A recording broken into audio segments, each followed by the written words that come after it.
Hi guys, welcome back to my channel. My name is Grace guys. Meron po akong i-share po about po sa product na ito. Sobrang ganda niya guys. Kasi nung time na yon, so actually ngayon guys, meron pa akong konting ubo. So actually nung time na masama yung pakiramdam ko, nagkatrangkaso kami. Ayan, so inubos po kami lahat sa loob ng bahay, inubos kami sa trangkaso. So nakita ko siya, itong kamay ni nanay guys, alam niyo naman po yata kung ano yung pamagat natin. So kamay ni nanay, so ito guys, ang kamay ni nanay guys, ay nakita ko siya sa Lazada. So in-order ko siya, so nung dumating, that time, meron pa rin talaga akong ang trangkaso nun. So ginamit ko siya guys, so ayan, kinabukasan.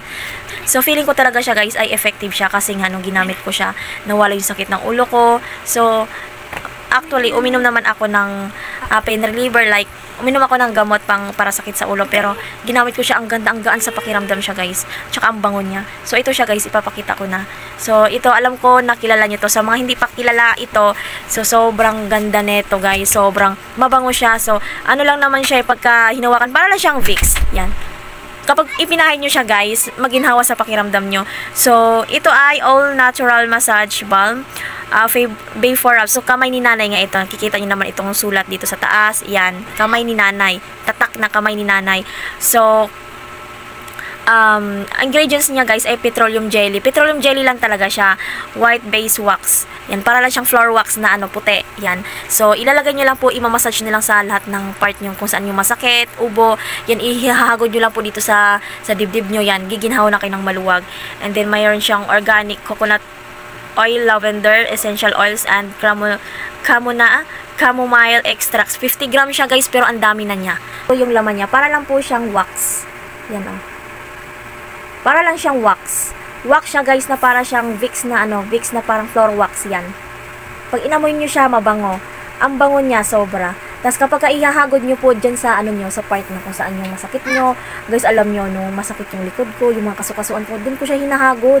Oh guys, pansin ko talaga nababawasan yung sakit niya, promise. Huwag kayong kung hindi kayo naniniwala, huwag kayong bumili nito, grabe. Ang ganda niya.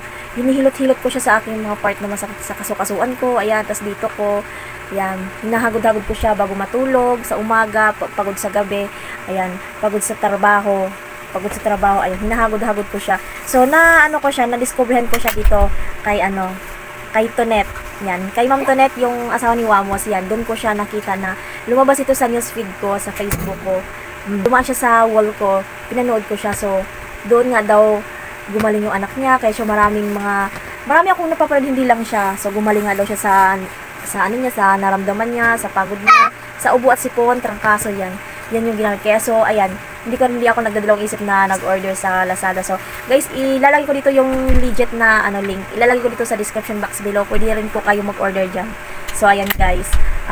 O nga pala, ito pala siya, guys, is 50 grams. Ano na siya, mabigat, madami na siya. Sulit na sulit kayo dito, guys. Ilalagay ko rin dito yung amount kasi nakalimutan ko na. So, siguro mga 1 week, magwa 1 week pa lang siya sa akin, nakitaan ko na siya ng improvement.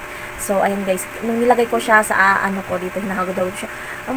Oo, ang ganda siya. Maganda siya guys, promise talaga. Subukan nyo guys. Hindi naman po siya gano'ng kamahalan. Sakto lang siya. Pasok pa rin siya sa bulsa. Ayun lang guys, thank you sa pagtapos itong vlog, shorts vlog ko. And then, guys, please don't skip my ads and please subscribe guys and share please. Ayan, so pagtapos itong vlog na to, and then that's all. Bye, see you in my next vlog.